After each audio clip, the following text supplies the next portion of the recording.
역덕캣. 안녕하십니까, 역덕고양입니다. 처음 오신 분들은 위에 보이시는 링크나 제 채널을 통해 이전 편들을 보고 오시면 더 빨리, 더 쉽게 이야기를 즐기실 수 있을 겁니다. 북쪽의 진나라는 바야흐로 신하들 간의 권력 싸움으로 큰 혼란에 빠지기 시작했습니다.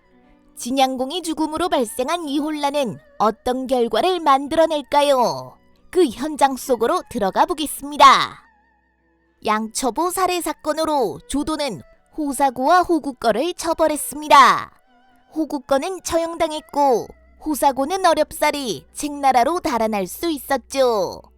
그런데 책나라는 선진의 활약으로 북진에 대패한 이후 계속 국력이 약화되고 있었습니다.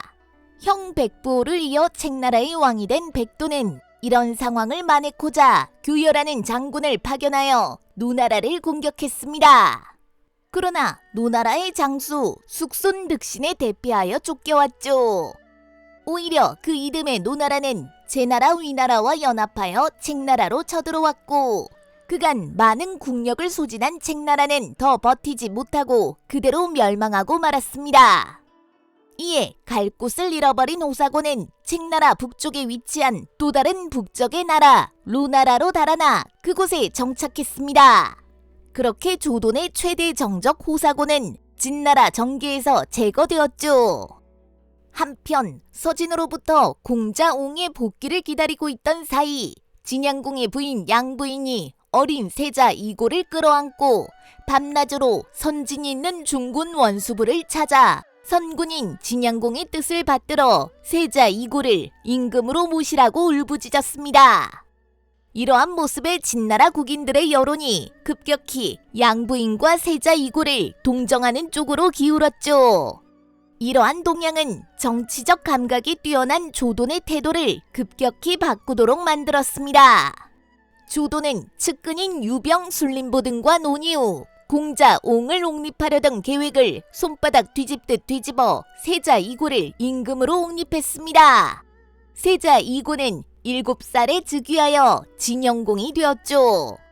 북진이 일사천리로 진영공을 옹립한 지 며칠 지나지 않아 서진에 파견되었던 선멸사회 일행이 서진의 병거 400승과 함께 공자옹을 모시고 국경지대의 모습을 드러냈습니다. 이에 조돈은 조속히 군대를 이끌고 국경지대로 나가 선멸과 사회를 접견했습니다. 그리고 여론의 변화로 부득이 세자 이고를 이미 제후로 옹립했다는 소식을 전했죠. 이 말을 들은 선멸과 사회는 격분했습니다. 그들은 이렇게 된 바에 힘으로라도 공자옹을 제후로 올리겠다며 서진의 진영으로 돌아가 버렸습니다. 그러자 조돈은 그날 새벽에 야습을 가하여 준비가 되어 있지 않던 서진의 군대를 유린했습니다. 이 혼란 속에 공자옹이 전사했고 이에 충격을 받은 선멸과 사회는 서진으로 기순해버렸죠. 서진의 제후 진강공은 그들을 모두 대부로 삼았습니다. 이렇게 혼란 속에 어린 진영공이 임금이 되었으나 실상 모든 권력은 조돈에게 집중되어 있었죠. 조돈은 자신에게 우호적인 귀족들을 요소에 배치했습니다. 그에게 우호적이었던 귀족들은 상군원수 술림보, 죽은 선진의 손자이자 중군 부장이었던 성극, 그리고 측근 유병 등이었죠. 이러한 구도는 조돈의 정권에서 소외된 귀족들의 불만을 증폭시켰습니다. 대표적인 반조돈파는 기정보, 사곡, 양익이, 선도, 괴득 등 5대부들이었죠. 이들 5대부는 조돈의 세력을 약화시키기 위해 우선 성극을 암살해버렸죠. 그리고 대대적인 반란을 계획했습니다. 그러나 이들의 내란 음모는 내부자의 폭로로 유병에게 알려져 버렸고 조돈은 이들 5대부보다 먼저 움직여 그들을 모두 제거했습니다. 그렇게 조돈은 사실상 진나라의 독재 권력자가 되었습니다. 이제 잠시 아버지를 죽이고 왕위에 오른 초모강은 그 후 어떤 행보를 걸었는지 살펴보도록 하겠습니다. 기원전 626년 즉위 후 초모강은 제위 4년차까지 회수지역으로 진출하여 강나라 육나라와 요나라를 공격하여 멸망시키며 자신의 권위를 강화시켰습니다. 그리고 기원전 619년까지 내치에 집중하면서 성북대전 이후 약화되었던 초나라의 국력을 다시금 정상 궤도로 올려놓는 데 성공했습니다. 그해 북쪽의 진나라는 조돈이 5대부를 제거하고 권력을 잡는 등 권력 다툼으로 혼란스러웠습니다. 이를 중원 진출의 혹이라고 판단한 초모강은 투월초를 대장으로 삼고 위가를 부장으로 삼아 정나라를 침공했습니다. 동시에 공자주를 대장으로 공자패를 부장으로 삼아 진나라로도 군대를 파견했습니다. 초나라 군대가 몰려오자 정목공은 신정성 문을 걸어 잠그고 수비에 전념하는 한편 사람을 북진으로 보내어 원군을 요청했습니다.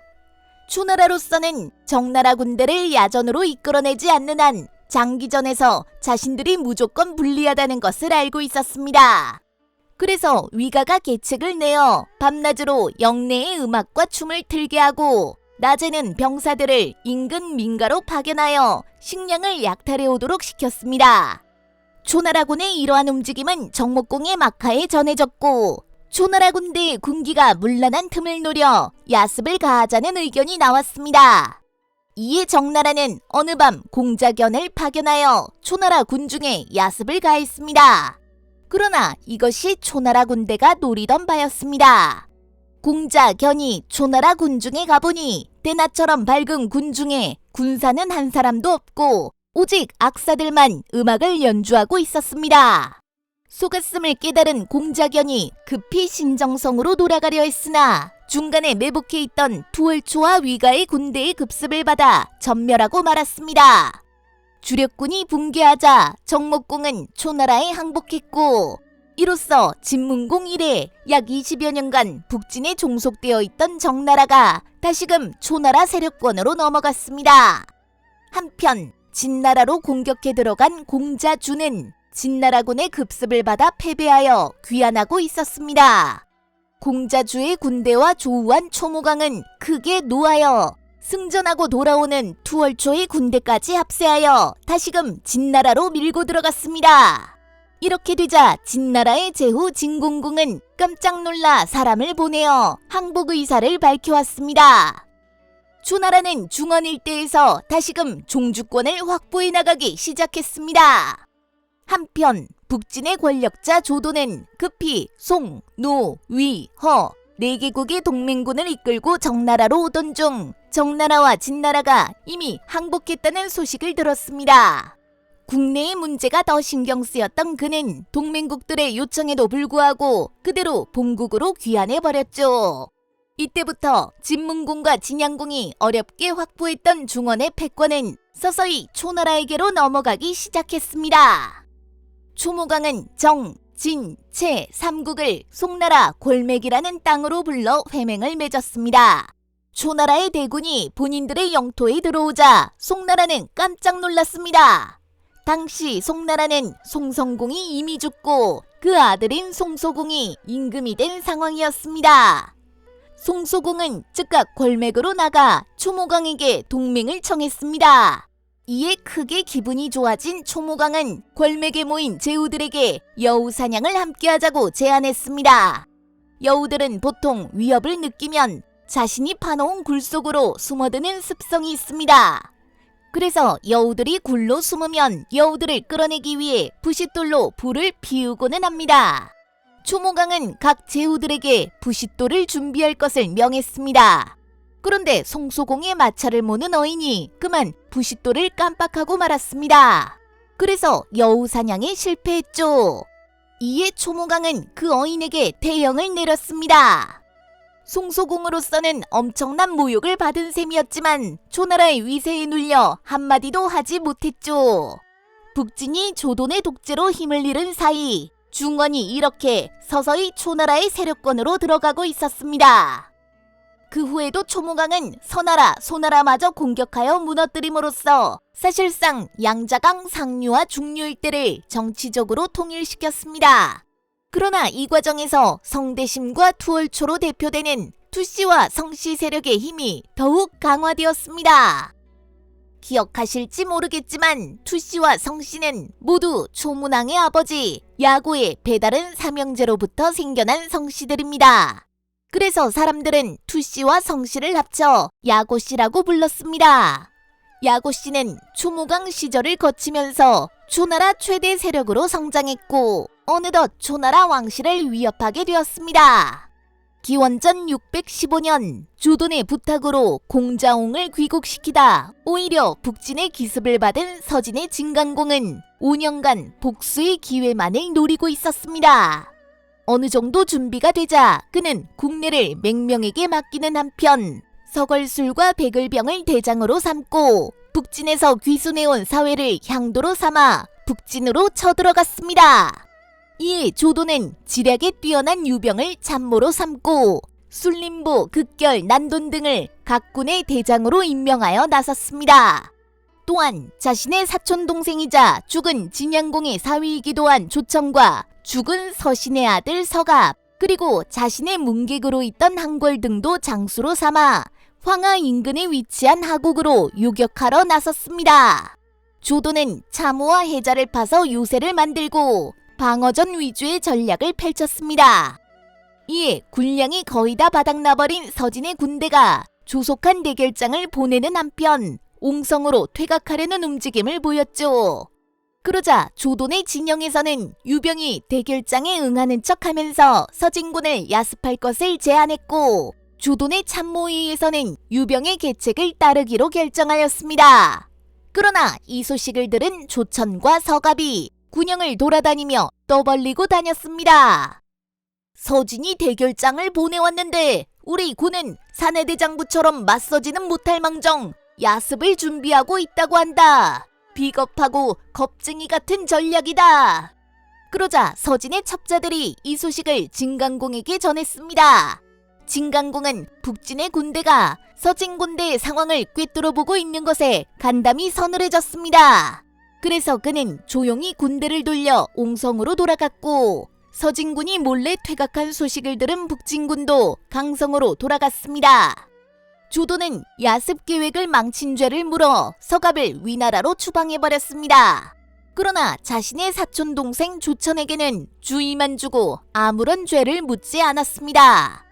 이때에 이르러 진나라는 진문공이 애써 성립해놓은 공정한 신상필벌의 문화가 퇴색되어 버리고 각 가문들의 온정주의 정책이 판을 치기 시작합니다.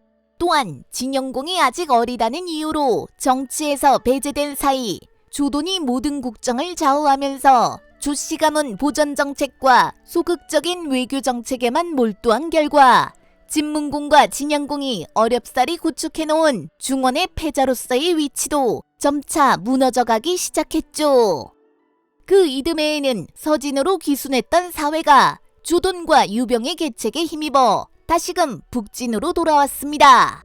조돈은 서진이 재침할까 두려워 황하 이동 지역에 많은 요새들을 세우도록 지시했는데 사회는 이 요새들을 시찰해보고 오겠다고 진간공을 속인 후 북진으로 다시 돌아가 버린 것이죠. 진간공은 사회의 이와 같은 속임수에 분개했으나 사회의 처자를 북진으로 돌려보내주는 은혜를 베풀었고 이후 양 진나라는 수십 년간 서로 충돌하지 않으며 평화를 유지하게 되었습니다. 기원전 613년 초나라의 패권을 확보한 초모강이 병사했습니다. 그리고 그의 아들 세자 여가 어린 나이에 왕위에 올랐는데 이 사람이 춘추시대 세 번째 패자 초장왕입니다. 진문공이 성복 전투에서 승리하여 중원의 패권을 잡은 것이 기원전 632년이고 초장왕이 필전투에서 진나라 군대를 무찌르고 중원 패권을 잡은 것이 불과 기원전 597년입니다. 불과 30여 년의 세월 동안 진나라와 초나라로 계속 패권이 유동적으로 움직였고 이것은 진나라와 초나라 양 세력이 얼마나 팽팽하게 서로 맞섰는지를 반증하는 것이라고 할 수 있겠네요. 초장왕과 관련된 자세한 이야기들은 다음 편에서 서서히 이야기할 예정이니 잠시 기다려주세요. 어쨌든 호랑이처럼 무서웠던 초무광이 죽고 어린 왕이 왕위를 계승했다는 소식을 전해들은 조돈은 다시 패권을 잡을 기회가 왔다고 생각했습니다. 그래서 그는 정나라 신성에 노, 진, 위, 정, 허, 채, 송나라 등 7개 국을 초청했습니다. 이에 채나라를 제외한 모든 나라들이 맹회에 참여했고 북진을 다시금 맹주로 인정하는 의식을 치렀습니다. 맹세가 끝나자 조도는 급결을 대장으로 삼아 채나라로 쳐들어갔습니다. 채나라는 즉각 진나라에 항복하고 화평을 청했고 그렇게 일시적으로 진나라는 다시금 패권을 잡을 수 있었습니다. 그렇게 중원은 잠시나마 안정을 되찾는 듯 보였습니다. 그러나 진초간 분쟁이 잠시 잦아들자 또 다른 분쟁이 제나라와 노나라 사이 발생했습니다. 제나라는 당시 후사 없이 죽은 제효공의 뒤를 이어 배다른 동생인 제소공이 다스리고 있는 상황이었습니다. 제소공은 제황공 이후 자신과 권력을 다투었던 또 다른 이복 동생 공자 상인과 협력 관계를 이어가고 있었죠. 그런데 기원전 613년 제소공이 급사합니다. 이에 신하들은 세자 사를 다음 제후로 옹립했죠. 공자 상인은 제소공을 모시는 동안 빈민들에게 많은 식량을 나누어주고 여러 장사들을 집으로 불러들여 사병을 길러두고 있었습니다. 이는 제소공 사후 자신이 대권을 찾기 위한 포석이었죠. 아니나 다를까 공자 상인 자신이 기르던 사병을 세자사의 부중으로 잠입시켜 그를 암살해버렸습니다. 그리고 스스로 제후위에 올랐으니 그가 제2공입니다. 한편 세자사의 어머니 즉 제소공의 아내인 소인은 노나라 출신의 공주였습니다. 제2공은 정권을 잡자 그녀를 냉궁에 가두고 박대했죠. 그러자 그녀는 몰래 사람을 노나라에 보내어 구원을 청했습니다. 당시 노나라는 노희공이 죽고 그 아들 노문공이 임금으로 있었습니다. 노문공은 강대국 제나라를 직접 상대하기는 어렵다고 판단했습니다. 그래서 주왕실에 사람을 보내어 제나라에 감금된 소위를 구원할 수 있도록 중재해달라고 청했습니다. 당시 주나라 왕실에서는 주양왕도 그 아들 주경왕도 승하하고 주광왕이 즉위에 있는 상황이었습니다. 주광왕은 선백을 제나라로 보내어 소위를 풀어줄 것을 청했습니다. 그러자 제2공은 선백을 소위가 머무는 부중으로 보내어 면담토록 허락했죠. 그러나 선백이 소위를 면담하기 위해 방에 들어가자 선백과 소위가 간음을 냈다는 죄를 뒤집어 씌워 두 사람을 밀실에 감금해버렸습니다. 그리고는 이 일을 소송한 노문공을 징벌하기 위해 대군을 이끌고 노나라로 쳐들어갔습니다. 그러자 노나라의 실권자 개손행보는 즉각 사람을 진나라로 보내어 제나라로부터 자신들을 보호해 줄 것을 청했습니다.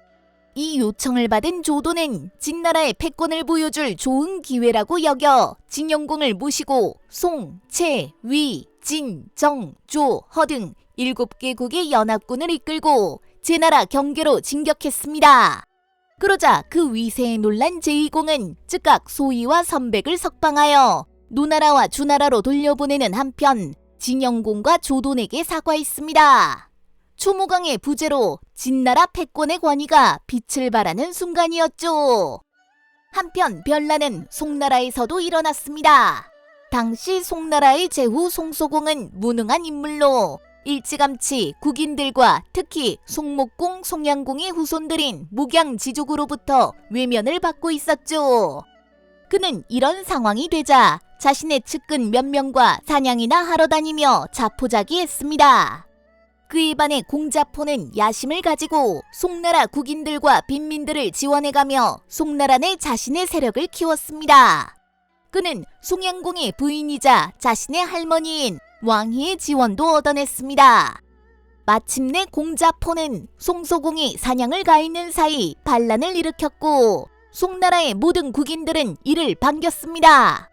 송소공은 살해당했고 공자포는 송문공으로 즉위했습니다.